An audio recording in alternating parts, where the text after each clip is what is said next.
Back, Great. back with the dead name, old OG Oh man, AG1. that stuff. I wonder what the market is for OG AG1. If the merch, the Athletic Greens merch goes hot on eBay. I bet it does. This is so for listeners not watching the YouTube version.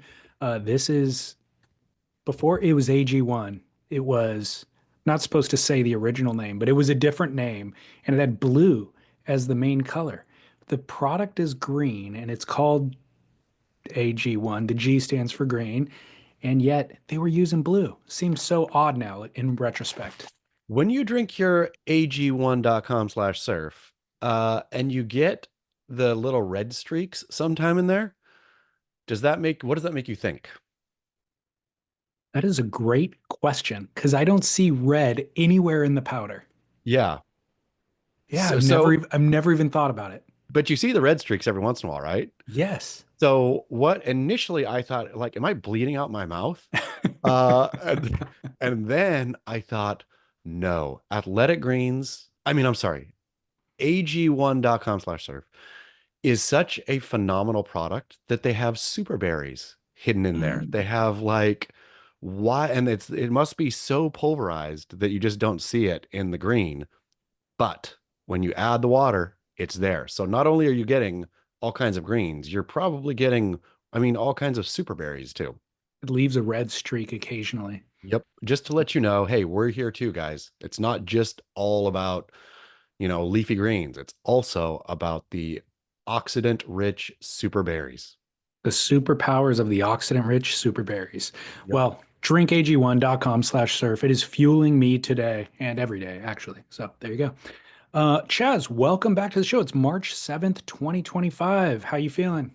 Great. Can you believe that we're already to March 7th? This is going to be our show. This show and the other show, Noble Rot, are both just going to turn into such old man shows where we'll start the show saying, can you believe it's already March 7th? And we will talk for 90 minutes about March 7th. We'll add in a little bit of aches and pains. Oh man, I Mm-hmm. woke up this morning, my back was a little bit stiff. And then we'll ramble on and then we'll sign off.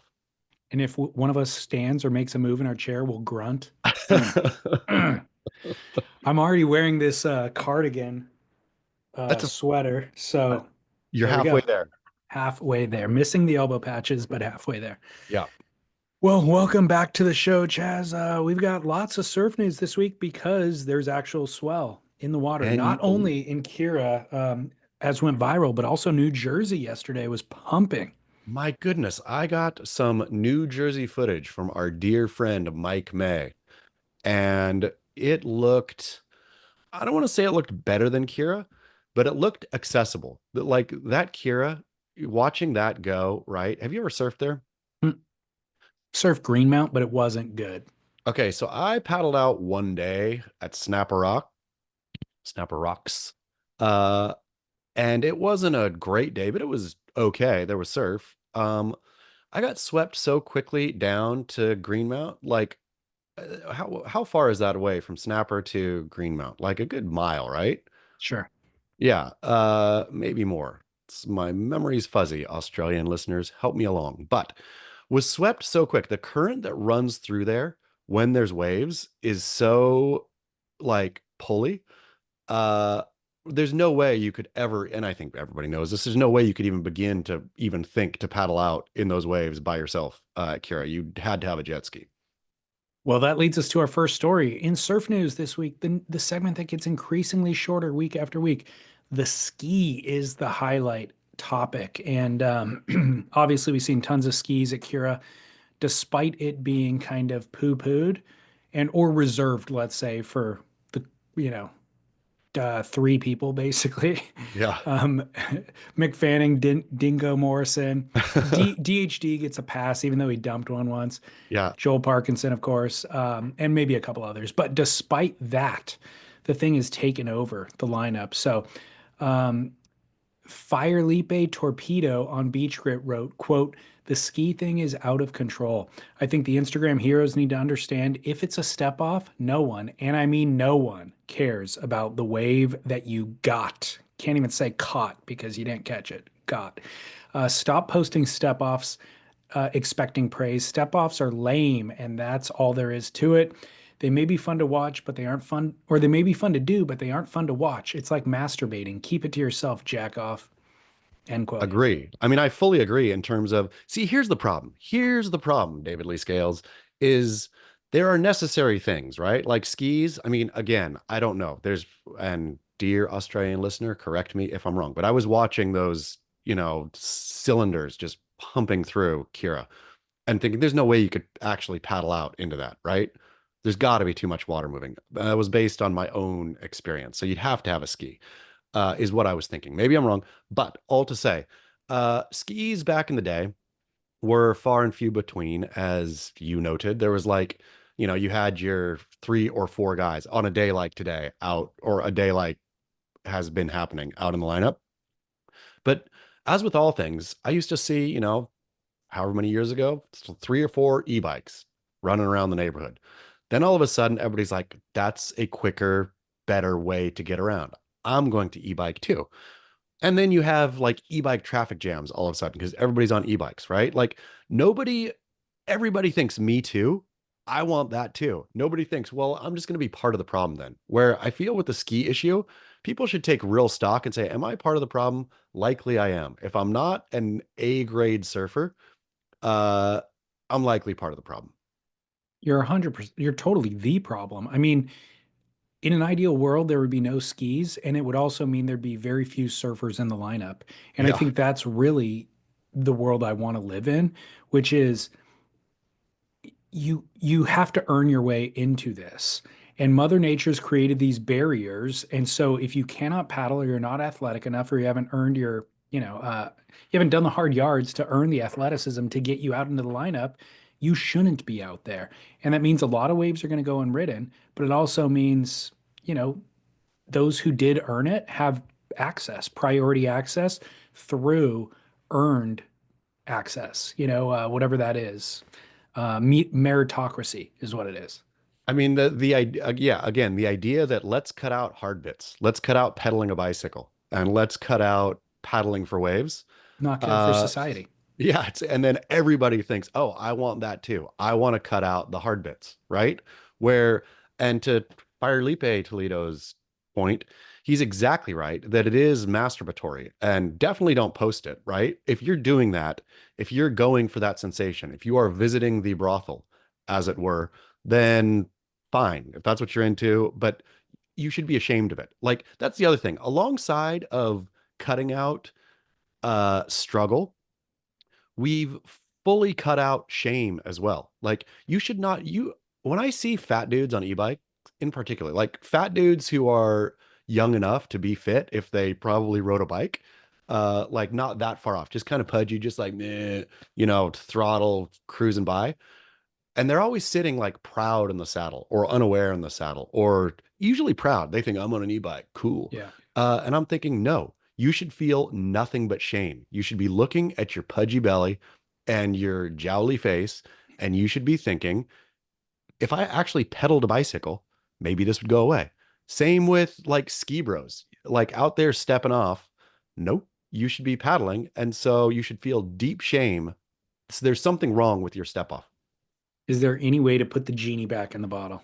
No, I mean, that's the thing. The problem is, I think we try here. I think a general old manness, I guess, is what's needed every once in a while of, come on, kids, like back in my day, blah, blah, blah. And I know it's old manny, but it's also to be good takes grit, right? To be good takes struggle and pain and sacrifice to be great at anything. I mean, did I talk about Whiplash last time? I think I Movie? did. Yeah.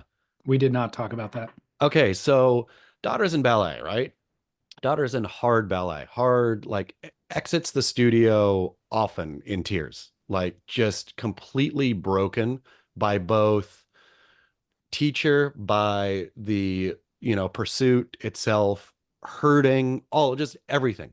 So, and I thought, man, I can't show her Whiplash. This is going to be a bad thing to do. But oftentimes I can't help myself. I showed her Pulp Fiction when she was like 4 years old. And so anyway, I turn on Whiplash and she was instantly uh you, just like this was it. This was what her life. Except she, like, I think when most normal people maybe watch it, they think this teacher is being too hard. She was like, love the teacher. This, like, and was cheering for Miles Teller to when he gets in the car crash, remember at the end? And he's like crawling bloody to make it to the, she's like, yes, go, go. Like so hyped on him.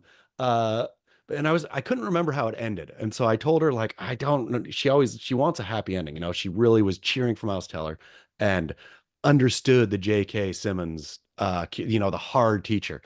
But I even forgot how it ended. That moment when he does that drum solo and they just both look at each other, their eyes go wide, and you just see them both start to smile, and then it goes to black. Of they did it right. The both of them did their job. Is J.K.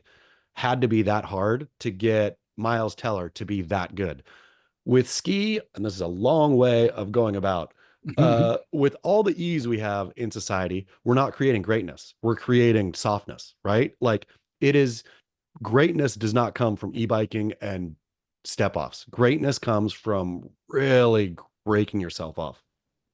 Nailed it. That's exactly what the problem is. And then to FIRELIPE Torpedo's comment, it's so bad now that people don't even know that they should be embarrassed that they did it, Yeah. and in fact are broadcasting that they did it. That's how far we are away from even conceiving or even people wanting to be great, right? And I think there always are those, and I'm sure there's a dude out there in that lineup, if you can paddle, Kira, who's grinding it out, right? Who's like getting swept a mile down the beach and paddling for 10 miles that Yeah, day totally. to get a wave, or to get one wave, and then ends up on the beach thoroughly exhausted afterwards.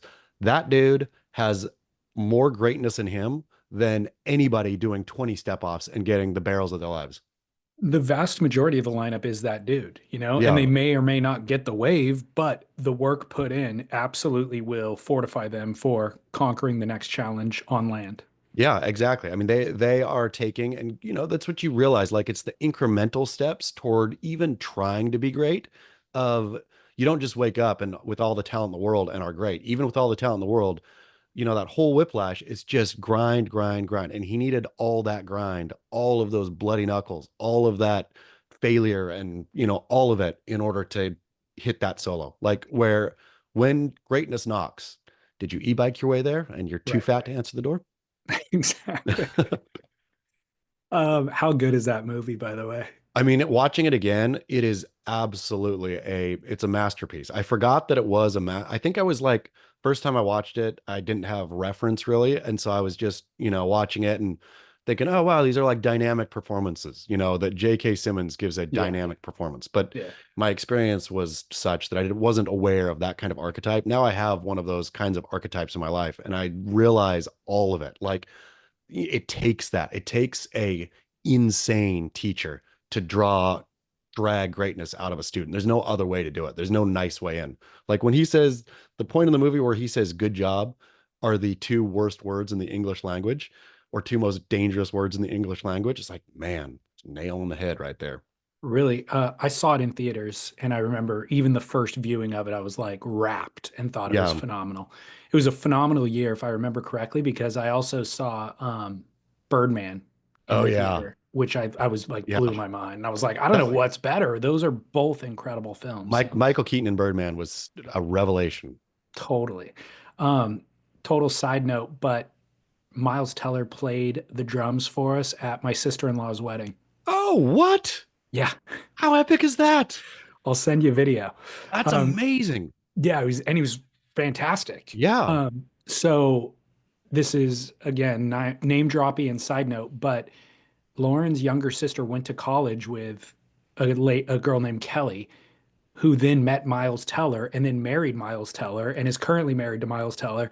So now Miles Teller like comes around for family stuff with his wife, but so he was at the wedding. So it was like a weekend long wedding. We hung the whole weekend, and then the band at the reception was playing and he got up on the drums and played the drums for everybody. But we've identified now in every film he's in, it's almost like he demands a drum part. Because I don't know if you watched the most recent one, The Gorge with Anna Joy Taylor. No, I need to. there's a totally unnecessary drumming scene in the film, like just absolutely shoehorned in. And we're like, wait a second. Now that I think about it, in Top Gun, I think he played the drums. In Yeah, The I think he Gorge, he did plays the drums. too. He's forcing it upon us now. I love it. I love that he has reached the pinnacle of like being a major Hollywood leading man, where it's probably in his writer, right? Like, and the if you want Miles Teller for this project, must include drum solo. Totally. That's Love exactly it. where we're at. Yeah. But just as to finish the loop on that story, he's super cool. Hung Yeah. out with him, he's like super cool. I mean, he So, seems it. And a yeah, phenomenal actor. yeah. Um, Sorry if my phone's binging. Um, so there was another pot or a jet ski story. Jet skis in the news this week. Negatron wrote an article for beachgrit about a jet ski story coming out of New Zealand. And it actually isn't news. It was just a guy told the story recently on a podcast, but it's a pretty solid story if anybody wants to go over there and listen to it. And the podcast you should go listen to too. What's the name of the pod? It's very funny. Fu Man Swoo podcast. Yeah, it's like New Zealand bodyboard. And it is well worth a listen. Go check it out, dear listener, if you want like a honest to goodness peek under the cover of New Zealand culture. Yeah, it takes a minute to even like understand the language. Yeah. But Sam Wells is the bodyboarder who tells the story that he's surfing a spot and a dude was trying to regulate the lineup on a jet ski. Like he'd come buzz people and spray them, come really close, close for comfort. Then he'd anchor the ski out the back and then paddle in and sit on the peak and try to get waves or try to basically uh, go on everything. And so this bodyboarder, after getting snaked a couple of times, and confronting the guy and the guy not engaging in the confrontation, he gets the bright idea of, I'm just going to go out back, unanchor his ski and set it adrift or drown it. Gets to the ski, decides, actually, I'm not going to do that. There's a key. I'm just going to snag the key. And this guy won't have access to his key. And he'll have to actually come and confront me about the. So that's the setup for the story if you want to go listen to the Fu Man Swoo podcast. The way he started that, telling that story, saying that he had considered it and he had never seen anything more than a black eye in a Mhm. beach brawl. And so that's why he's like, screw it. I'm going in. I mean, initially to surf that spot, right? It's like heavily localized. And he was like, I don't care. I'll take all the black eyes in the world. Like that's not a big deal. Totally. Which, yeah, you can tell the kind of grit that dude has. That dude ain't e-biking or jet skiing Absolutely not. He hiked in and paddled an extended period of time. with his legs. Exactly. Okay, so listener email. It's been a few years since you guys have identified the most unsung geniuses among the surf industry laborers, wetsuit copywriters. They Mm. bequeathed upon us techno butter, graphene, flash bomb, eco velvet. But now I want to draw your attention to surfboard construction. I don't want to rag too much on surfboard shapers as they are the backbone of our industry, but while browsing new surfboards, I noticed that EPS construction tends to give a lot more fancy performance and tech inspired names than polyurethane constructed boards do. I compiled a list of you from some popular brands. Some are certainly more egregious than others, but I thought they were entertaining nonetheless. Here we have Eco Carbon Tech, Lightspeed, Technopop Carbon Construction, Ultralight Techno-Treated Thermofusion Honeycomb Power Panel, the Wow. C1 Carbon Technology, Ibolic Technology, Volcanic Lamination Technology, FutureFlex. I own a few boards in some of these constructions and they're great, but I wanted to give a shout out to those other shapers who just call these quote technologies what they are. Work, Chris. Very fine, very fine selection of linguistic masterpieces there from the board builders. Tech. I Why is everything quote technology as it I don't, relates to EPS constructed boards though? That I, they're like it's not like they're all in cahoots. They all just landed on the idea of it's we need to come up with the technology. most technological term that we can. I feel that they should stop doing that because there's one brand that did it better than any other, Lib Tech. Do you know what the Lib and Lib Tech stands for? Liberated technology? Liberace Technologies. It is, Are you for real? yeah, it's Liberace Technology. What? Just because they were being stupid? Yeah, just because they're being stupid. Liberace technology. It's great. Yep, you can't beat Liberace technology. Wow, that is hilarious. Yeah, LibTech. That's so funny. Yeah. Well, I think that it was a misstep by marketing, surfboard marketing companies or marketing departments, because they think surfboard PU construction is 60 years, 70 years old at this point. Yeah.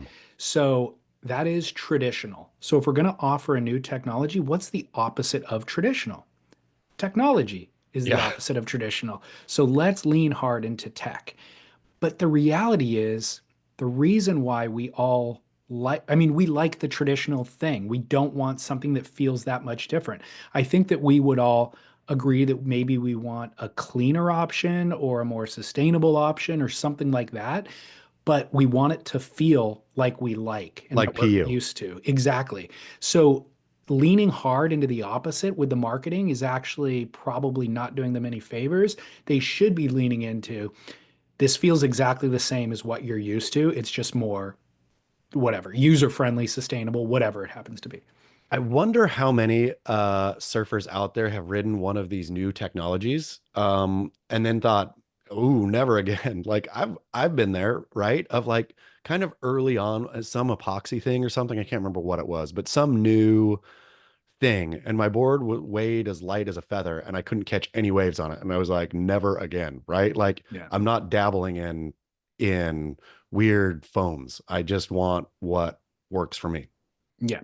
Yeah. That, I mean, the common complaint is definitely too light, also too chattery, all that sort of stuff. But then you have some of these quote technologies that are dampening the chatter, making it feel more familiar, all that sort of things. And they're stronger. Epoxy is a stronger chemical, whatever. Um, so there are obviously benefits to it. I just think that the marketing is maybe more interesting and entertaining than the product itself sometimes, you know? I mean, I just wondered. I mean, the idea would be what, like car manufacturers, anything else, I would imagine, is we have to get you to buy another one, right? You have one, and you're not going to want that. You don't want the same, Honda Civic again. So we got to flash it up or iPhone or anything, right? That you don't actually really need another one for a long time, Right. but we need to make you hungry for it Yeah. by flashing it up. Yeah. I think marketing, they spend more time marketing that than it seems to be with anything else, or they're just savvier marketing or something. But when the marketing, there's a fine line with marketing where it becomes, if it's an accurate reflection, it's a creative but accurate reflection of the product itself, I think we're in. But sometimes it crosses a line to where it is all show and it's like, but the product is just EPS with carbon that we've already seen for Yeah. 2 decades now. Why is all of this terminology fresh and brand new, And then And it if you feels disingenuous. when you are thinking about a new surfboard, how much does construction play into your decision making on what you want versus shape versus, I don't know, whatever else you consider? I've already decided on the construction and it's traditional PU construction. And so it's not a consideration at all. It's almost always shape and who the shaper is. That's 99% of what's influencing my decision making or what catches my attention in the marketplace and then inspires me, encourages me to buy a surfboard. Um, I don't think I really ever see a new technology, quote unquote, that get introduced that that gets you then thinking, ooh, I gotta get me some of that. no, no. If it's a big brand that has a board that I want and then it's available in various technologies, at that point I'm kind of open to trying something new. If they said this is going to last you a lifetime and it's going to retain its pop and resiliency for the life of the board, that's interesting to me for sure. Okay. But it's my choice to buy the board is driven by Tom Kern rode that and it looks amazing. Yeah, yeah, yeah. Um, we've got feedback from, well, this is a tools to live by, but a little bit different. VeyerWatches.com/surf splendor, 15% off your ocean ready American assembled timepiece. Man, you're amongst real notables, real luminaries wearing the Veyer watch these days from the Hawaii. Iron Lifeguard Association to Smokey the Bear, you're in good company. Well, they just sponsored their first ever team rider, and it's Luke Shepardson. I mean, what are you talking about here? Don't get more core than that. That news just dropped this week, so congrats on that for Veyer. Good direction to go. I like it. So Veyer presents tools to live by, and this one I said is slightly different because he's not asking for advice; he's doling it out for our fellow Great. listeners. And he says, "Aloha, DLS and Chaz. Thanks for the Logan Dulian interview on Surf Splendor. Logan is a hero. Respect. Do you know who Logan is, Chaz? I know that's snapped, right? Yeah, the snapped filmmaker and director. Yep. So did you track this story of him getting robbed and recovering his money? I sure didn't. So this is a pretty big story, and this was the first hour of my chat with him because it's all pretty fresh. But he lives in Newport. He's a Newport Beach guy, and he went surfing one day, came back, and his identity had been stolen. And he goes on this long journey of chasing down these criminals. And it turns out the FBI had already been investigating this ring. It was a ring that existed in Los Angeles and Orange counties where there was about 4 or 5 people involved, but they basically are just there's a spotter at a surf spot. They watch where you stash your keys. They then there's somebody on the beach tracking you to make sure you're still in the water and how long you're in the water and that sort of thing. But the goal isn't to steal your car. The goal is to get into your car to steal your wallet and your phone. They then take that immediately, hand it off to the actual hacker who's nearby. He bails with it. And en route to Fashion Island, he hacks into all of your information, changes all your passwords, gets into your banking app, sends all of your money to their accounts, sells all of your crypto, puts it into their crypto wallet, um, and then goes to Fashion Island, runs up all of the credit cards. So they're stealing your cash and running And all of you're your credit that's cards. awful. That is Yeah. an awful, awful, sickening thing. And locks your car, takes your keys. So when you finally get back to your vehicle, you can't access it. And then it takes, a long time to get in and realize your wallet's gone and your phone is gone. You have no way to cancel any of these accounts because you don't have. So the Logan story is he ran to the bank nearby and was able to, he canceled some stuff as quickly as he could. But ultimately, through friends in the industry, got the police involved, ended up connecting with the FBI. There was a security camera that captured the guy's face. So they ran facial recognition technology, identified not that guy who stole his stuff, actually had a rap sheet including murder on his rap Ooh. sheet and was out on bail somehow. And so they ended up taking down this whole ring. He ended up getting his money back. It was 150,000 in Wow. assets that they had stolen. Yeah, money put aside. His mom had recently died, so he had like money going to her funeral. He needed to pay her cremation, like all this stuff Oh. that yeah. So it became very, very personal. How did he get the And money back though? it was a long, months long process of like dealing with the bank, dealing with Amex, showing that it was actual fraud, that it wasn't his expenses. Um, Ugh. but That's there was a just sickening. there was a lot of surfers, notable surfers, who have been robbed by this exact crew who didn't get their money back. Taro Watanabe, the surfer Love from Taro LA. Watanabe. Me too, yeah. Tyler Gunter, Instagram on Instagram, he got a bunch of his stuff, like all of his stocks, I guess, were sold, and he never got any of that stuff back.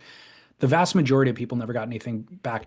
And what was interesting when Logan was telling me was that day alone, they had hit because American Express got one of their investigators, of course, involved in the case. And so he was talking to that investigator, and that investigator revealed to Logan that that day alone, they had hit 4 people, and the amount of money that they stole from American Express alone that day was $250,000. That is insane. And they Insane. and they'd been doing this for years. Man, we've talked about this on the show before. Like surfers are truly such sitting ducks. We've had the what to do with your key, blah blah blah. Um, but truly, like every time I go surfing, I'm still fairly careless. with how I do it, right? It's like I think there's an not a trust of other surfers, but there kind of is an innate, I feel, code that you feel like everybody's operating by. And obviously, clearly, we should all be take Logan's tools to live by and be smart. Totally agree. I agree with you. There was this just kind of code that I felt like we are all a beach community. And I Yeah. do see tweakers over there, but that tweaker seems, if he smashes a window, he's going to steal your wallet. And that's the extent of it. Like, I Yeah. never considered having my identity stolen. Yeah. And No, I so mean, I just took the risk, you know? yeah, like big deal. I mean, and you're getting your window smashed, it could happen anywhere. Like that's not a, but yeah, like the fact that you can be tracked in the water very easily, timed and tracked and observed and all of it is surfers are sitting ducks. So this is Totally. a note to all, I suppose. So this is Lock it up. the tool to live by, provided by a listener. He goes on to say, I had my car broken into last summer too, Third Point Malibu, probably the same crew as Logan's, only a few $100 in damage, which in hindsight was lucky. My neighbor in the lot lost tens of thousands before he could even make his first call. At this point, nearly every Southern California surfer is just 1 degree from being a victim. Being Bring this up at your local surf shop and you'll have full-blown a cappella circle within minutes. This kind of crime isn't going away, at best at a smaller scale. Here are a few tool suggestions that won't make you bulletproof but can skew the odds in your favor. Number one, no phone or phone in airplane mode. The first sweep in the parking lot is often done by a car or motorcycle with a scanner looking for active signals, Wi-Fi or cell. If they detect a phone in the car, they know someone is likely gone for a while. Police in Malibu and Topanga say this has been a common tactic. Number two, surf wallet setup. Carry a prepaid low limit credit card or cash and a copy of your driver's license, copy of your health and other essentials. No originals. This makes your wallet mostly useless for thieves, but still functional if you need to explain yourself to a cop, AAA, etc. Smart. Yeah, so I'll just elaborate on that a little bit. Obviously, I think he implies leave your original wallet at home in a safe place, but just keep a carbon copy of that stuff. I've never considered doing this. This is It's super really smart. smart because you could totally explain to a cop if you got pulled over or convenience store. I mean, maybe there'd be a little struggle, but if you look like the picture and all that, I mean, yeah, I do a version of this when traveling. I have one piece of paper that has photocopied credit card and passport and one or two other documents that I just keep with me because if my passport were ever to get stolen, I would at least want a photocopied version so I have the passport number and all that sort of thing. So I keep that hard copy piece of paper with me. And then I also keep photos of each of those things on my phone and then photos of it emailed to myself as well. Because if my phone got stolen, at least if I could find a public computer, I can access my email and then pull it up. So those are all tools advice too. tools to live by, flying every which way. You got it. And then number three, he says, double down on all tools already covered in the show. The keys or the no kooky behavior. Most of the grit community already has this dialed, but it's worth repeating. A friend broke one of the key rules in July, and as a result, had his car stolen on PCH. It was leisurely raided a few miles inland. Surfers, especially kooks, are an easy target for less sophisticated criminals. So deploy a zero tolerance. They deploy a zero tolerance policy for kook signaling by any way by bringing a poncho, zinc, boards leaned against the car. Those are all kook identifiers. Even if this means you have to leave them in the dust for having freshly shampooed hair. I'm not sure what that means. That is now 100K hair wash. Oh, that's now a $100,000 hair wash. Now I Wash get your it. hair, he's saying. Wash your hair. Got Don't it. look like a surfer. Um, Also, someone let Kook and Curran know they might be at higher risk. I'm not sure all the criminals are dialed into the Kook and Currents. Discuss if you dream any of this can help someone avoid a huge headache. Keep work, Dutch. Thank you so much, Dutch. And yes, I think this is the PSA for the year with identity theft and all that. Like more and more, I mean, all of our identities more and more tied up together where it can, pull one thread and all of it is undone. And I can't even imagine the amount of headache, the amount of hours, manpower that Logan Dulian had to go through to even just report the stuff missing, much less even try to get. I mean, it must have been hundreds of hours. Totally. Yeah. It's an insane story. If you want to listen to that, it's long, like I considered cutting it down, but it was so interesting every step of the way that it was worth an hour discussion. Just again as a PSA. So protect yourself out there. And then following up last week, we did the 5 S's of surfing, and I don't know how we landed on it, but I was like identifying whether, oh, I think you were talking about substance. And I was like, you know Substance. what we need as a litmus test to identify substance is holding up this picture of Tom Curran. And if they can name these things about it, they win. Yes. We got listener feedback about that. So I'll play that for you right now. Chaz and David, Max Neoprene here. First time listener, long time caller, calling regarding the Tom Curran litmus test on the Grit podcast.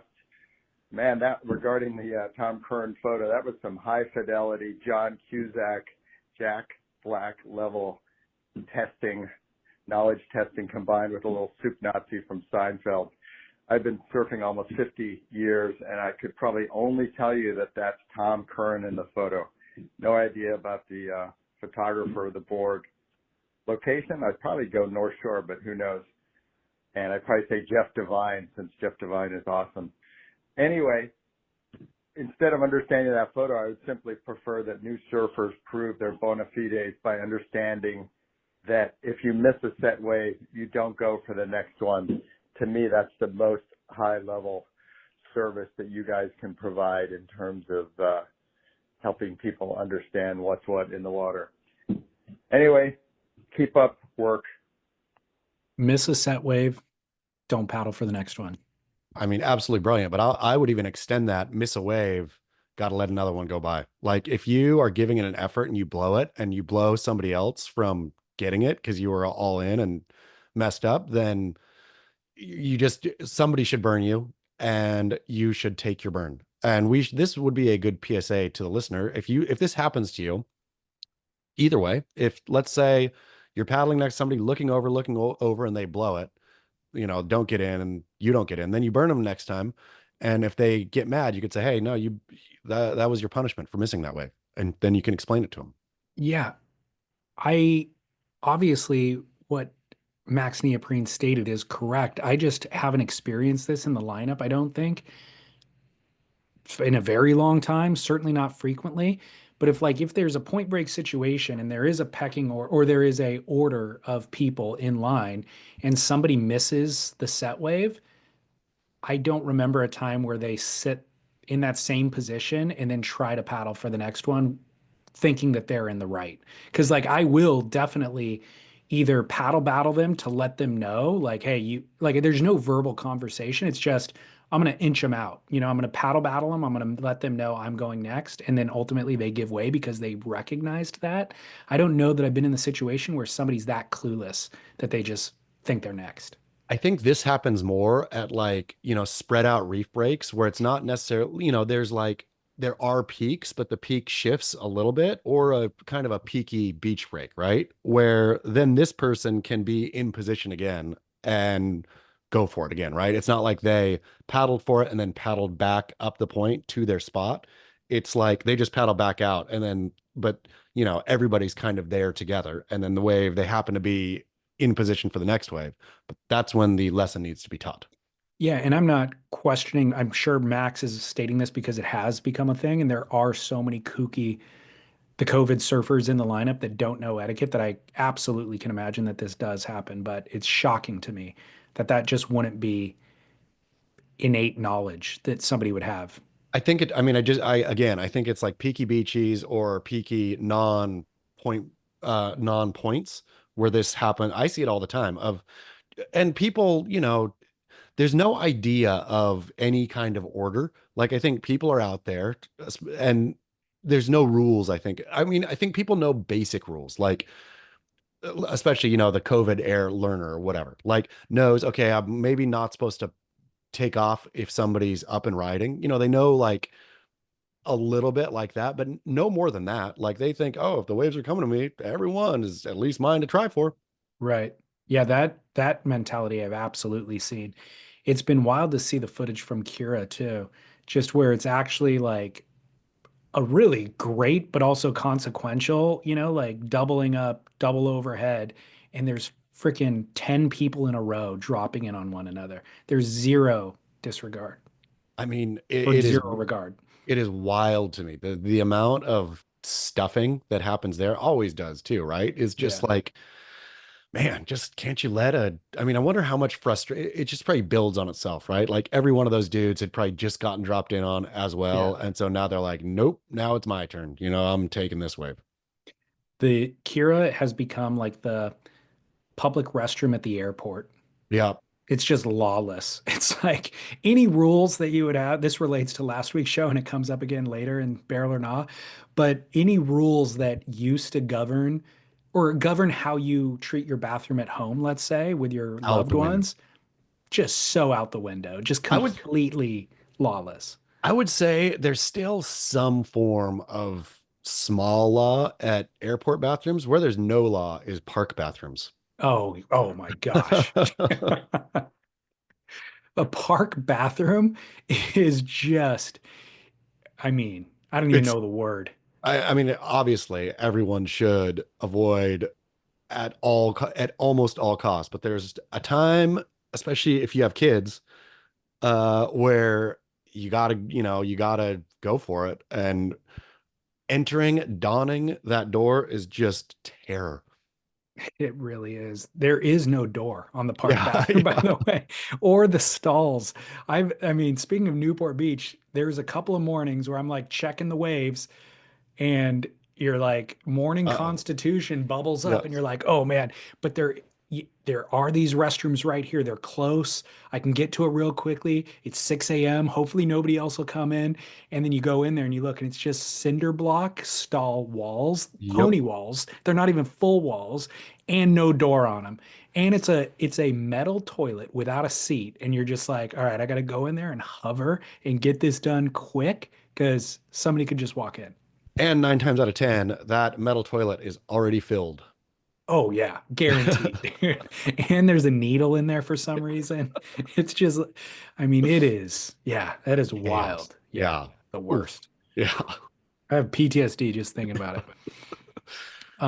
Okay, well, good. We solved that. Thanks, Dutch, for those tools to live by, presented by Veyer Watches, veyerwatches.com/surfsplendor. Say, Veyer Watch should do some technology. Speaking of technologies, where your car key or whatnot is just part of your Veyer Watch. You can go up to your car and beep it open with your watch. interesting. Get on it, Veyer. So I was actually thinking about hitting up my buddy Rob Colby at Colby Plus Wetsuits with a suggestion. Everybody loves unsolicited suggestions about their They do. business, right? They do. Um, what we need is a key holder that has the magnetic closure that I use with my fidlock. So hermetically sealed key enclosure within your wetsuit. Wetsuits have loops, they have little key pockets sometimes, but those only work for the old school key. They don't work for a key fob. If you could just make the hermetically sealed bag inside my wetsuit, Problem solved. problem solved, dude. Yeah, it's a good idea. It's a great idea. I'm sure he's going to love hearing it. Just Okay, like good. Veyer's going to love hearing my idea.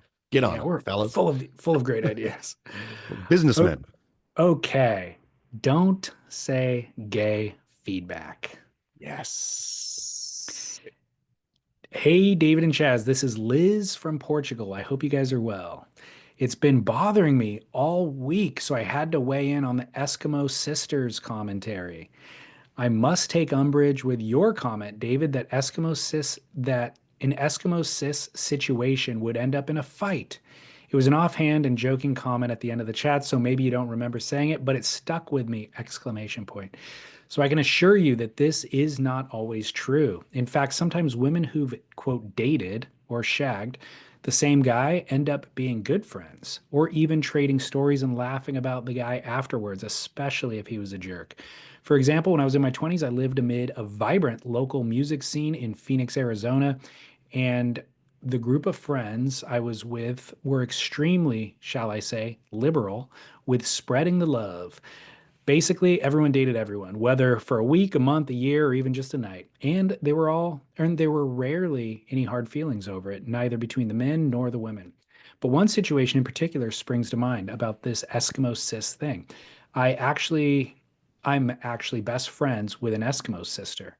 She's one of that group at that time in Arizona who ended up dating and then marrying a guy after he and I dated for several months. It was a bit rough after they first got together, mostly because she hid it from me initially and the betrayal hurt me. But then we all became good friends. Eventually, they did divorce after a 7 year marriage. And though I lost touch with him, she and I remain besties to this day. And we are solidly middle aged now. I just wanted you to know that women are much more progressive minded than you might think about these situations. There also is, of course, the polyamory community, which in which women often share partners and get along very well. Not my thing at all, but I know quite a bit about it.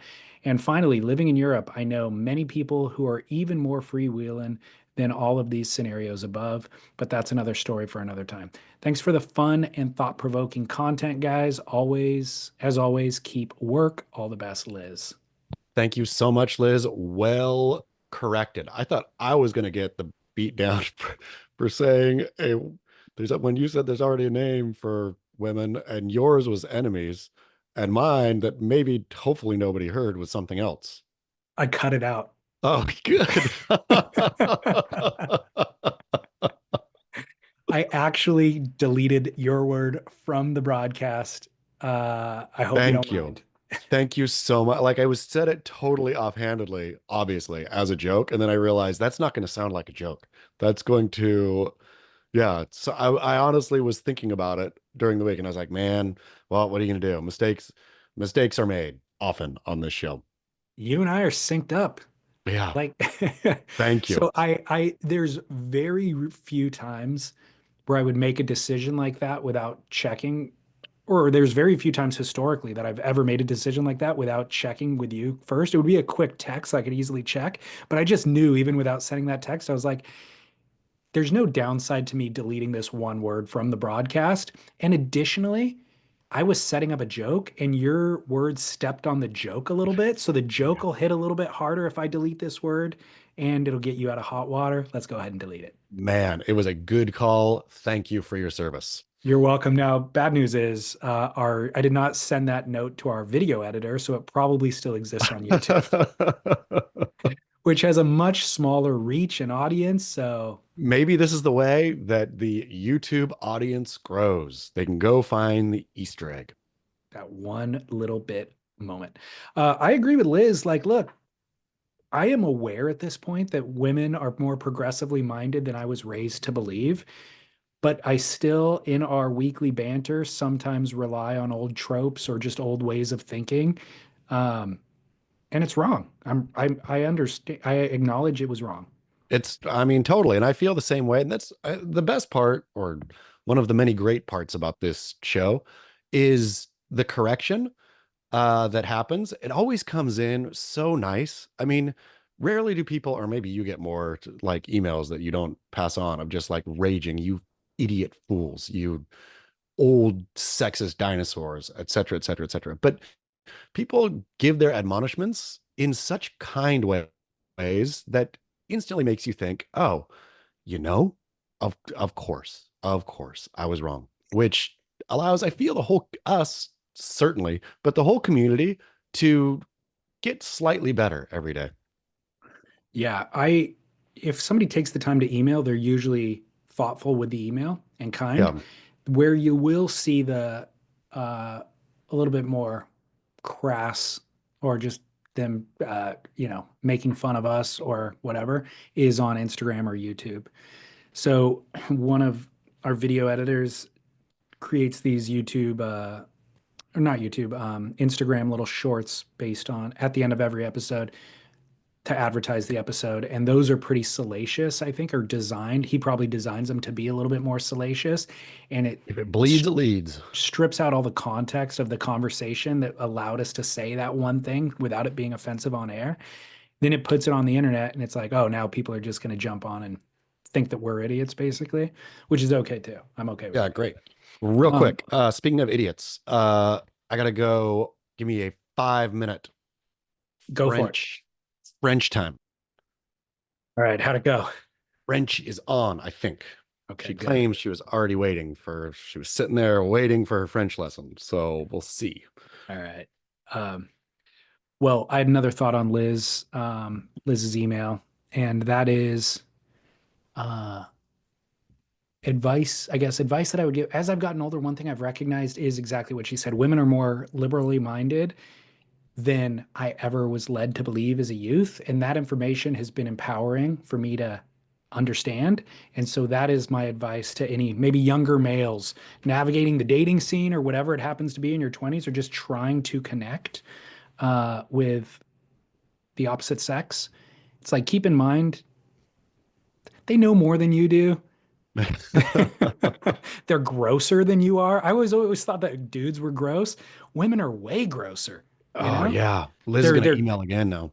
tolerance for like popping pimples or just being into weird stuff like that, they're just like out of control, you know? So I had this theory for a long time. I don't know if I've ever shared it with you, and I've amended it, but it's kind of like when I was 18, every 18-year-old dude, 18 to 25, let's say, every dude I knew wanted to drink tons of beer, fight, and just be wild. He was like an uncaged animal. Like, so that's over here.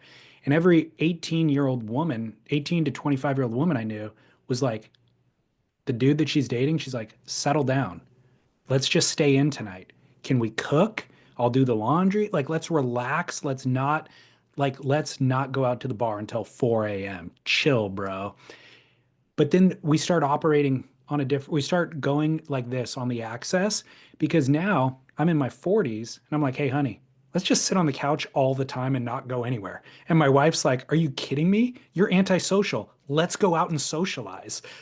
More Chardonnay, please. Like, let's drink. And I'm like, no, let's not. I just want to chill out. No, let's go have fun. Let's go get wild, you know? So you're on this trajectory. It crosses like an X. And then eventually you're kind of polar opposites, or not polar opposites, but just you hope to cross paths at the meeting point, you know, like where it does meet in the middle of that X. That's where you're in your like mid 30s, let's say early 30s. And you're both kind of like, okay, I do appreciate time at home, but I still want to go out with and socialize to dinner parties or whatever. And that's where you lock down, like, okay, let's get married, let's have a kid, let's buy a house. And hopefully you can keep aligned for an extended period of time. But you're both ultimately on these trajectories that were set forth without your will. I will say I mean, that's a great analysis, and I am on the real antisocial, Of course. part Yeah. of the thing. This is what happens, right? But have recognized that, and so you actively have to fight against that. You like the thought, like, I don't want to go out, so I'm not going out thing. It'll turn you into, it'll turn you into Gene Hackman. You'll be mummified in your Santa Fe home at the end of your life. Don't be a Gene Hackman. You've got to fight the urge to stay in. I realized at some point, like maybe as a younger person, you should work on fighting the urge to go out all the time. But definitely on the older side, you've got to fight the urge to be a Hackman. Well, for the record, I think it was his wife that was mummified. Yeah, I think both of them. Was it just his wife who was mummified? Yeah, his wife had been dead for an extended period of time. It was like, the weird thing was partially mummified, Yeah, like her hands partway and through the feet, I muffin. think. What? Her hands and feet, I think, is what I read, were Okay. mummified. So without all the information, and the information is still coming out, but I was led to believe that it was like she had died a period of time ago. He had somehow started a mummification process on her for some weird reason. And he, at the age of 95, then died. And then the dog was probably just like starved to death or something. So the dog ends up dying. So when somebody finally finds the bodies, they're all in different places. And it was because that was the sequence of events. See, I wonder because so I read today. It's funny how much of this story that I'll continue to read, like thinking, oh, what did they find? Like, I'm not, Gene Hackman was a great actor, right? There's nothing against Gene Hackman, all seemed fine and well, but it's just like, huh? Because initially, you think, oh, is it murder suicide? And then, oh, carbon monoxide, but it's none of those Right. things Yeah. Yeah. probably. And so then, wait, No. well, what happened? But yeah, I read today that dog was actually in a kennel who died. So dog just starved to death, right? Yeah.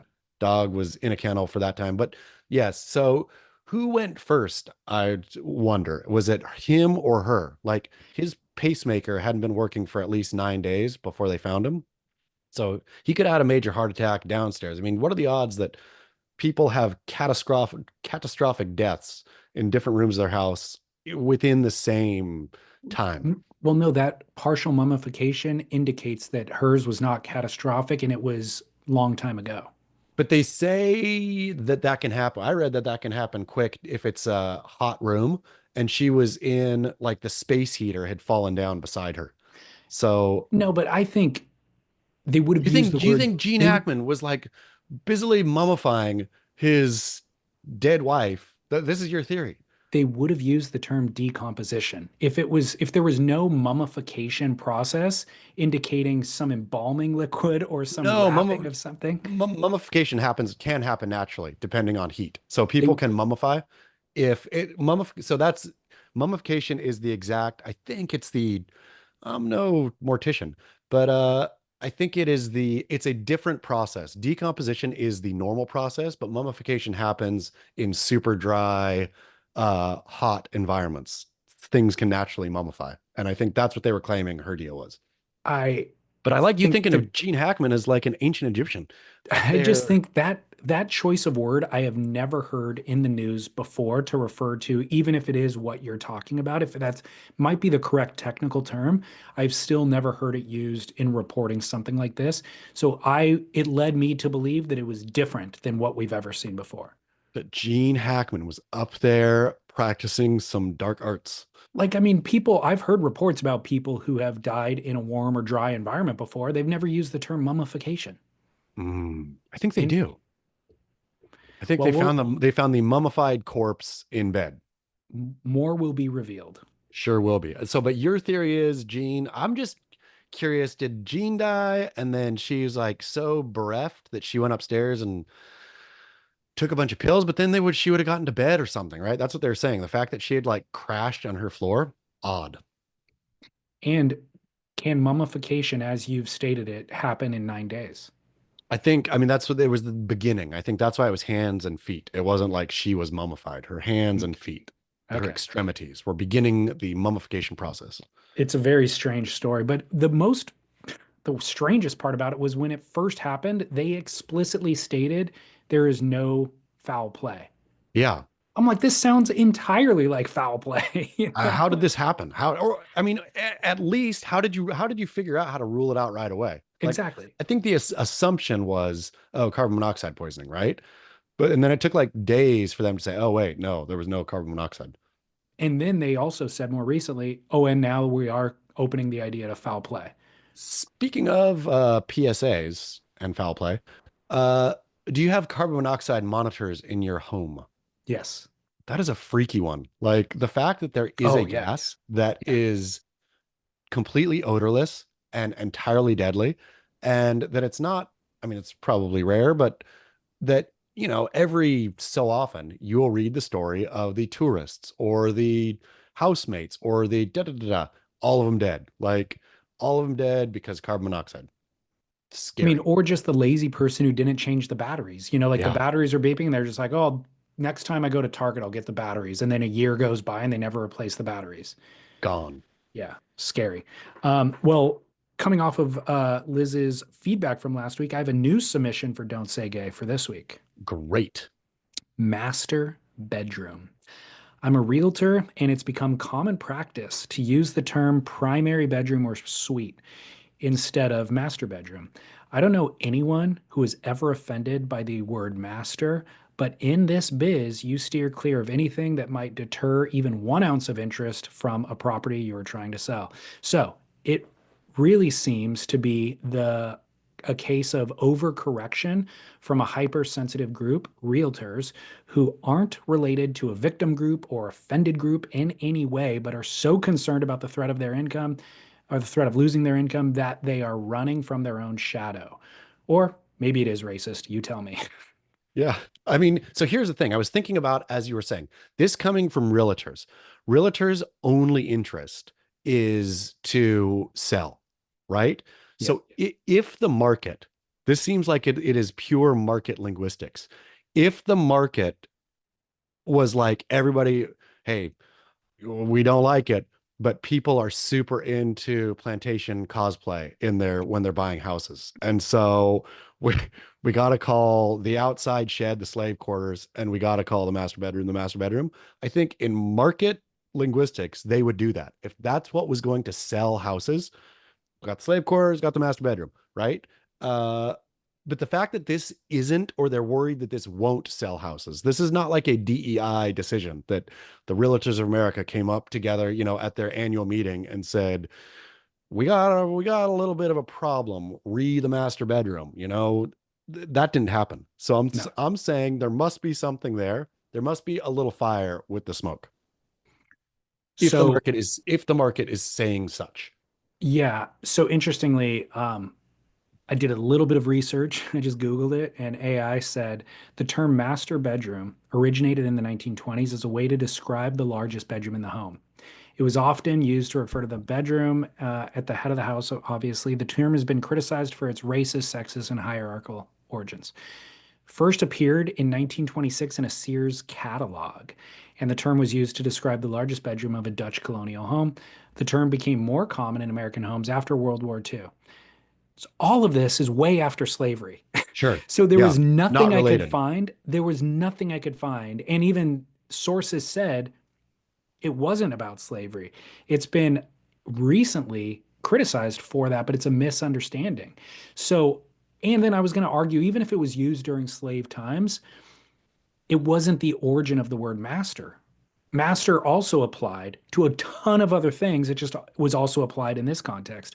So throwing out the entire term because it was used at a small portion in time for this one thing is very, very foolhardy in my mind. To your point, because I think that on one hand, the listener could say, well, why care? If it's even possible that it offends somebody, then out with it, right? Who needs master bedroom when we can call it the main suite or the Primary. primary bedroom or whatever Yeah. you want to, like whatever. Except I will say, this is the important work we do here on Don't Say Gay, is that if you wrongly attribute a word as being racist, then you trivialize the idea of words being offensive in and of themselves. And I feel that's part of this show. I mean, part of this segment. It's yes, there are offensive words out there. We have to actually identify them and Correct. rid the language of them. But it is not the majority. Like it is not even the minority. It is a small sliver are offensive. These are the ones we have to go after. And if we're calling master bedroom, it might be racist, so let's get rid of it. Then we're undermining our very work here. Completely agree. Well stated. And if you then do the research and realize it had nothing to do with slave times, you need to accept the evidence. What is our dear realtor's name? Did not include the name. He or she has to do the hard work of bringing master bedroom back to their sales pitches. Agreed. Yes, this is an incumbent Rehabilitate. upon. Yeah, like he or she said, um, they're chasing their own, they're afraid of their own shadow. Like this Yep. wasn't ever a threat. You guys created a threat, you created a solution for the threat, and you're trying to impose this upon everybody else. I personally don't care. Like I'm not committed to master bedroom. Primary suite works for me. I don't mind transitioning and using it. But you guys are the ones who are just creating fake work for yourselves. You're the dog itching itself until you're raw and bleeding because you weren't allowed to go play outside. You need to So focus true. your energy on selling the house. Focus on selling the house. And also, if you have a hankering, a calling to rid the English language of offensive words, then inventing a fake offensive word and ridding the world of it, you did nothing. You didn't Exactly. rid anything of anything. So if you care, go find a word that's actually offensive and make some progress. Well, just as you wasted your time when you could have been selling houses by creating this fake scenario, you also wasted other people's time that they could have been dedicated towards eradicating actually offensive words. Exactly. You're redirecting the fire department to come get your cat out of the tree while there's a burning building down the street. So true. Master bedroom stays. Master bedroom stays, and like some of these in the segment, gets doubled. We all, it is incumbent upon each of us to use it. Like when you go over to visit your friend, hey, I've never seen your master bedroom. You got to really like shoehorn it in as much as you can. Agreed. Agreed. Doubling down. Sending a note to all my neighbors right now. Yep.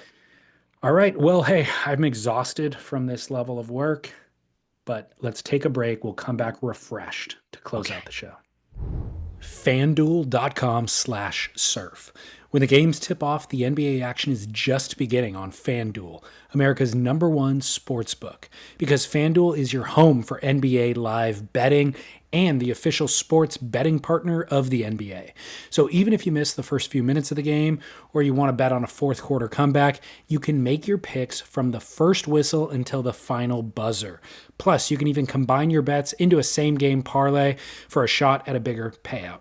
However you want to play, now is the perfect time to join. New FanDuel customers get started with $150 in bonus bets if your first $5 bet wins. Just visit FanDuel.com/surf to join today. That's FanDuel.com/surf for your shot at $150 in bonus bets. Make every moment more with FanDuel, the official sports betting partner of the NBA. Must be 21 and older and present in select states, or 18 and older and present in DC. First online real money wager only. $5 first deposit required. Bonus issued as non-withdrawable bonus bets, which expire 7 days after receipt. Restrictions apply. See terms at sportsbook.fanduel.com.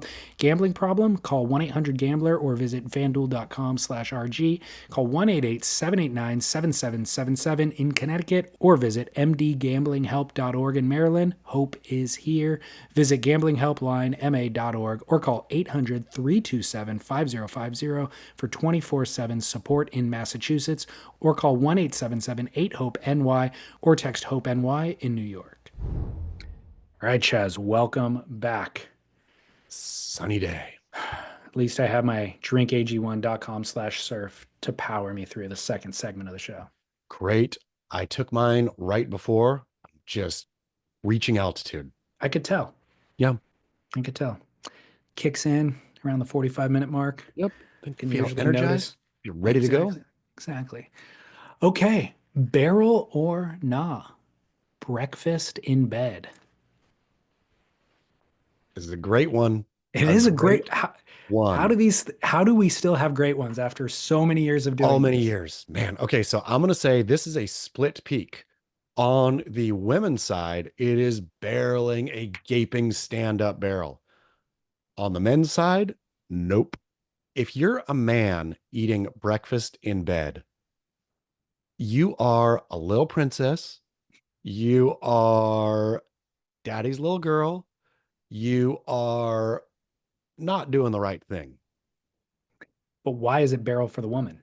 Because it's like, I feel like with all the accoutrement that goes with breakfast in bed, you've got, like, if you're doing it right, you've got your breakfast in bed tray, right? It has legs on it that, even if you don't have that, there's like, breakfast in bed is a fussy thing. It's like going to a day spa, right? If a dude, and I hate, tell me I'm wrong, men who go to day spas, but if a man says, pampering time for me, gonna go get the nails done, gonna go get the toes done, the massage, gonna get a little, facial, etc., etc. Could be the toughest dude in the world, right? Yeah. Do you think, yeah, man, way to break gender stereotypes? He went from the toughest dude in the world to getting dethroned in one fell swoop. Yeah, and I don't want that to be true necessarily. I would like to live in a world. I wouldn't like to live in that world. I like to live in the world where there are, broad norms. And if you want to break those norms, feel free, but know that you're actively breaking norms, right? And on this one, I feel that breakfast in bed is way too feminine, dare I say it, for a man to partake in. I'm going to say it's too feminine for a woman to partake in. I'm going hard no barrel across the board Mm, because tell me why. there's no convenient way to have breakfast in bed. If you are using the tray that you're talking about that has legs, guess what? If you turn one iota to the left, one leg's falling down. It gets jostled. Go tray with no legs on it. It's still not the most stable thing. You're putting it on an unstable surface. I don't want crumbs in my bed. I don't, after I've slept a full 8 hours, the last thing I want to do is spend another 45 minutes here. And then I have to sit in an awkward position. It's like the least comfortable position. You can't lay and eat food or drink your coffee. You have to sit up. Well, now I'm sitting upright, but it's not as comfortable as sitting upright in a chair. No, I'm ready to get out of bed. And I can name a million other places that are more comfortable to eat breakfast, and it's literally every other location in the house or outside the house. So it is the worst possible place to eat breakfast. Liz, get ready, get those fingers ready to right back in. How much does practicality dictate what a woman wants or what a woman does? Wow, that's a deep question. And I think sometimes it dictates 100% and sometimes it dictates 0%.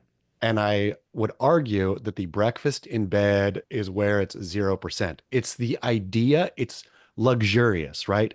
I'm in no hurry. I am being waited on because you cannot do breakfast in bed yourself. I mean, I guess you could, but that would be weird. If you cooked yourself breakfast Yeah, and then brought it to bed, that's weird. Breakfast in bed, I think, always implies being served in bed, right? And so that's part of it. The again, back to the accoutrement, there can come, a rose in a single rose in a small vase alongside the breakfast in bed. All of this is waiting to spill everywhere. I know that. You know that. This to woman, though, I feel the impracticality of it is what makes it a real peak luxury. you're right in that the original intent was extending the leisure of sleep into another hour in the morning because this is your special day. So let's extend your leisure. The execution is just so wrong. It's the wrong way to do it. And then also, if you're eating any breakfast worth its calories, it'll spill. Like the egg yolk is going to spill. You're going to get jam on your fingers. You then touch your pillowcase and now you got to wash your pillows. It should be drippy. A hollandaise sauce is going to get everywhere. Like, so at that point, what are you doing? I'm telling you, it's the impracticality that makes this a peak luxury. It's all of these things you're saying is what makes it a peak luxury. The fact that it is so absurdly impractical. It's like a true act of love to the woman in your life. But the dude who's getting this done too, uh, if you're like trying to be a manly dude or any kind of dude, then it's you can't do it. So I'm going to beg for a female listener to please write in and prove Chaz right, because I don't think one exists. I don't think there's a woman out there who thinks, yeah, I want breakfast in bed. It's my favorite thing that I ever get throughout the course of the year. So if there is a female listener who loves this, please write in and sell it to me. Why Get do my you back. like it? Get my back, lady listeners. Now, what I will say, and this is going to seem like I am bipolar. No offense to the bipolar community out there. Um, One of the great luxuries, nighttime food in bed. Uh, So I've yeah. been waiting all day to get into my bed, right? But I'm not like, I want a bowl of ice cream. So if I can get in bed, sit in that position that I said was uncomfortable after you've been sleeping all night, that is a very comfortable position at the end of the night. Bowl of ice cream I can manage on my own without spilling. Glass of wine on the side table, boom. That's a highlight. What about though extending that to like burger in bed or, Risky move. steak in bed or a Steak, meal in bed? it has to be handheld. A steak will not work unless you're just holding a handle like a shillelagh and What biting into about it that way. sandwich in bed? Handheld, you could pull it off, I think. The drippings, the potential drippings from either a burrito, a sandwich, any handheld food are maximal. I agree. So I am now like I did not start with you brought up sandwich and burrito. I can agree to it at the end of the day. If you're going to force it upon me, I will agree that I can figure out a way to do it. I'm just saying nighttime food, meaning after dinner, little dessert type snack I can You're pull saying off in bed. snacking in bed is what you're really saying. I'm not even, well, snacking implies salty chips. No, I'm just talking about a bowl of ice cream, basically, Okay. or chocolate, like a dessert late night. I'm going to go to bed, but I still want snacks, but I don't want to do this on the sofa. I'm ready to go into the bedroom. One little final snack. It's a 5-minute process. There's a glass of wine involved. I can execute that and I'll sleep phenomenally and no Okay. crumbs. Yeah, great. So replace the breakfast in bed with With dessert a in bowl, bed 8 hours earlier. but not to win over your female companion. It will win her over. I mean, that'll win her over If too. you provide that to her, she's going to be like this hero. That's true. I mean, that'll win over too, but I feel that wins lesser than the breakfast in bed. Okay. But prove me right, Put it listener. to the people. Yep. All right. Okay. Barrel or non number two coming from a listener. Using your toilet, or I'm sorry, using your foot to flush a public toilet. I totally agree with Tom the Tree Man about leaving the toilet seat up. Chaz is mistaken to be calculating gender ratios for the given environment. Even as a man, if I walk into a Starbucks bathroom to poo, I'm relieved to see the seat in the upright position because the odds of me having to wipe pee from it are drastically reduced. Toilet seat up is the new shopping cart at the fringe of the lot. But this leads me to phase two of this new dilemma. Once I enter the stall, I do almost everything with my foot. Lift or lower the toilet seat, flush the toilet. I'll touch myself with my hands, but everything else is getting the shoe. And worse yet, the bottom of my shoe. I know I'm walking on overspray and probably microscopic fecal matter with said shoe because it sprays out of the toilet at every flush. And then I'm transferring that from the sole of my shoe to the flusher handle. I want to be more civil to the next occupant, but the truth is, I can't trust that my predecessor used sterilized hands to conduct their business here. It really is a lawless land, and I've come to keep my expectations for my fellow man extremely low, and thus my foot has become the dominant appendage. But I still feel guilty about it every time. So this is where the heft of your influence can lighten my guilt. If society all agrees to use their feet collectively in there, then no harm is done. Is this a reasonable ask, or am I a problematic portion of the population who is expediting transference of the next unknown disease? Work. Great question. Great scenario here. And I'm going to say no barrel on I'm going to say barrel on lifting the toilet seat up with your foot. I feel it's sort of built for that kind of, right? Like It is, yeah. it's one quick kicking motion up. The No problem with bending over. If yeah, you use your hand, you got to bend over a little bit. the problem with the handle is that thing is ergonomically not designed for a foot. And so you got to do something weird a little bit in order to make that happen. Well, the handle itself you can kick, but sometimes it's a button now.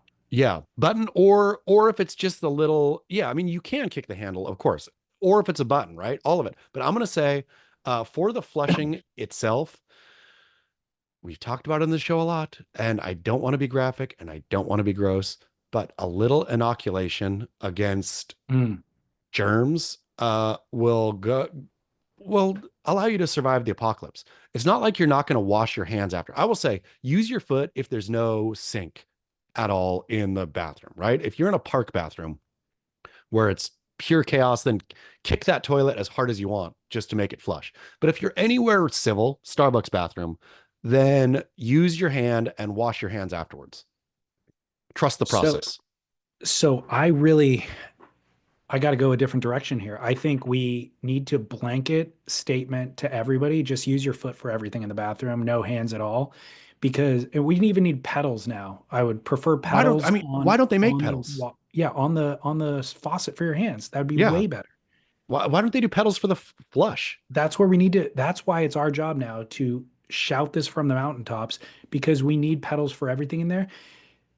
My strategy, if I'm going pee at the urinal, I don't wash my hands when I leave because I'm entering the bathroom. I'm not going to touch the door. I'm not going to touch the urinal. The only thing in this bathroom that I'm going to touch is my penis, which, by the way, is the cleanest thing in this bathroom, despite popular thought.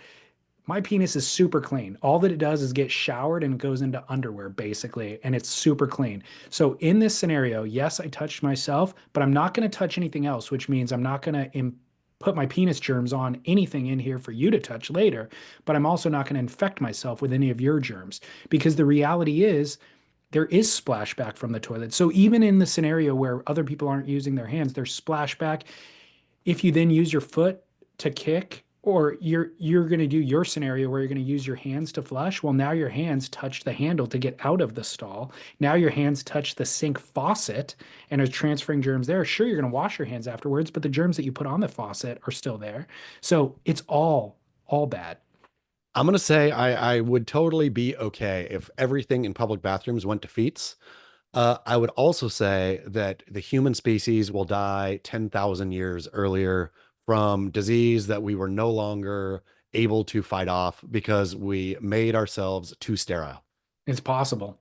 Yeah. But I think just going into that environment, you're already exposed to a certain level of germs and getting the benefit that you're talking about without putting your hand directly on poo. I just think the little poo touch, the poo poo touch, every once in a while has a place and it has a time. Well, thankfully, we eradicated the biggest poo-poo toucher of all, so that a little poo-poo touch, I agree with you in theory, Yeah, but you know, you don't want the full poo-poo touch. definitely not. If you wonder why I'm filibustering, it's because I'm trying to get the song queued up. Poo-poo touch. You'd have to poo-poo touch. Should I let the whole thing play? A minute? Yes. Touch. Okay, full minute coming. You got the poo-poo touch. The poo-poo touch is real. He does the poo-poo touch on whoever he feels. Elo's legacy. He did the poo-poo touch and was touching me. WSL, did we fail? The champ is bowed out. I wish him well. Surfing seems it's upside down. The girls are boys and the boys are girls now. The poo-poo touch is the touch of poo-poo. Cause I don't want no chickens and cho-poo. The poo-poo touch, it stinks of poo-poo. Cause I don't want no final five. The poo-poo touch, it stinks of poo-poo. Cause I don't want no chickens and cho-poo. The poo-poo touch. Touch a poo-poo, cause I don't want no final fight. No, I wanna see him surf pipe. Yeah. Thank you, DJ Seaweed. DJ Seaweed. I wonder now that the World Surf League has pivoted to a surfer first strategy, if the poo poo touch song has been played in the offices. I sure hope so. Yeah. I think there was a lot of people in those offices that were happy to see Eric Logan leave, and they probably sang and danced to the poo-poo touch. I hope so. I just like that some of the conversations and certainly DJ Seaweed's contributions have become like a time capsule where if you just listen, you remember like, okay, this was February 2024. This CEO had come in, poo-poo touched everything. They had made this final five. The champ is bowed out, and there's a transgender conversation happening at this point in time. They just introduced the final five, which people are against. We want to see him surf pipe. All of that, it gives you a cross section of what was happening in surfing the week that this song came out. It's so true. It's beautiful. Yeah. Thank you, DJ Seaweed. Okay, one final barrel or not. DLS and Chaz, I have a submission for barrel or not that's plagued me. I brought it up once or twice at a barbecue or other social event, and I've never received the affirmation that I was looking for. I chalked it off to my delivery or of my said annoyance. Did you say chalked it off? Yeah, Wow. that's real. It's funny that you brought that up because I actually Googled it. I was like, do I need to correct him right here and say wrote it off? And then I Googled it and chalked it off as a British idiom. Okay. We say chalked it up here, but chalked it off. Chalked it off. Okay. Great. Love it. Thank you. I know it's funny that I also Googled that in preparation. Okay. or I was just maybe not aligned with, or the people were not aligned with my way of thinking. And after a couple of other tries and not getting the amen, that is annoying that I was looking for, I dropped it. Yet still, every time that I encounter another example of this, it still bugs me. Your Barrel and Awe segment is always entertaining and thought provoking, a perfect place, I thought, to finally get to the bottom of my aggravation. The annoying thing is, making a sticker or plaque for your car that reads, in loving memory of blank. In loving memory of what? I'm so bummed that my cousin died that I bought this dope new car and slapped a sticker on the window. I miss my mom so much that I just like to think about her every time I'm schlepping groceries into the back of my SUV. Or excuse my horrible driving. I'm mourning the loss of my uncle. I sympathize with the grief, but a weathered and half peeling sticker on your Kia doesn't seem to reflect the intensity nor the permanence of the grief that you are trying to signal. When someone dies and we want to honor them, the appropriate response might be to build a memorial, a statue in the park, a plaque in a library, or get their name tattooed somewhere on you. The list goes on. Or if you're trying to build a public awareness campaign about a wrongful death or a health crisis, you can build that campaign with a something like the puzzle ribbon sticker for autism. But this, memorializing a single person, isn't that. What do you guys think? Am I cold-hearted? Keep work. Wow. We've all seen these stickers. We've all probably considered them, right? How often do you consider one when you're driving by a in loving memory of, or rest in power, such and such, or whatever? So I think I have been struck by it in a similar fashion as this listener has, and I've never fully processed my thoughts. But it is the distinct thing of it's a half peeling, weathered sticker. And so that is what stuck with me. Whenever I've seen like maybe a brand new sticker, I don't really think twice about the grief that that person's experiencing. It's kind of here nor there. But when you see that it is a weathered version of it, then I'm like, yeah, that's not really doing the person justice. It feels like a half-hearted attempt at something. As you were talking, I'm going to think I'm going barreled. I mean, I'm going barrel here. Uh, I'm going back to my original long-standing belief that any, and I don't want to make somebody's death entertainment, but any entertainment on the freeway, because if you're stuck in traffic, right? And this may be from a Southern California centric perspective, but stuck in traffic, endless, right? You know, man, it's going to take me 3 hours to get where I'm going, and I'm just going to be dragging here.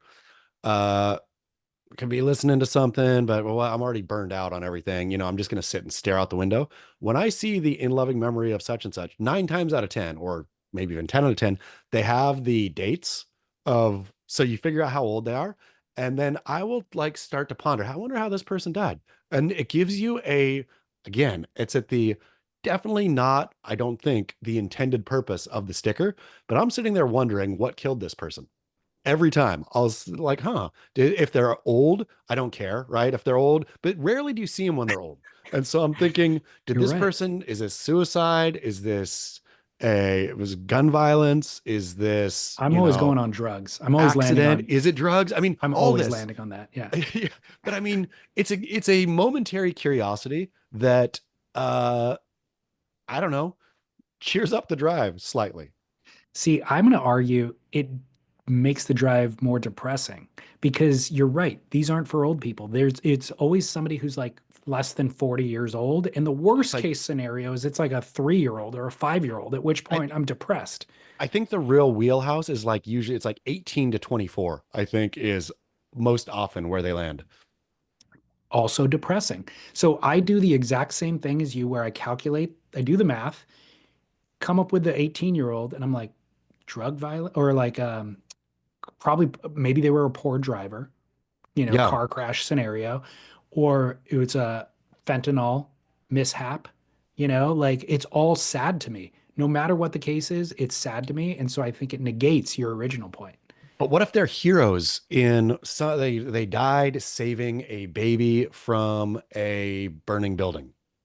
That's a longer sticker. They need to include that. They need I to mean, include, so that's create the subtext for us because we have a lot of time we're wasting here in traffic. I want the story.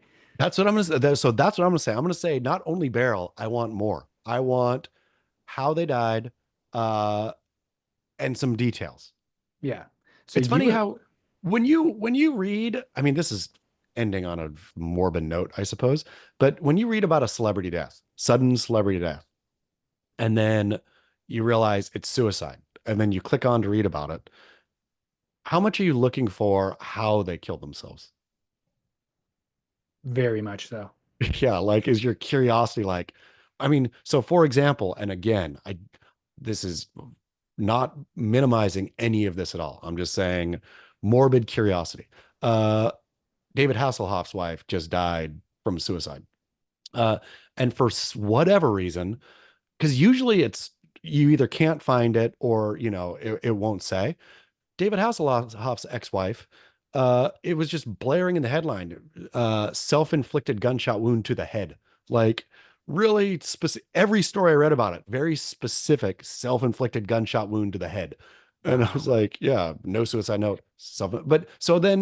But back to the morbid curiosity of if you're going to put something on your car that add some details here.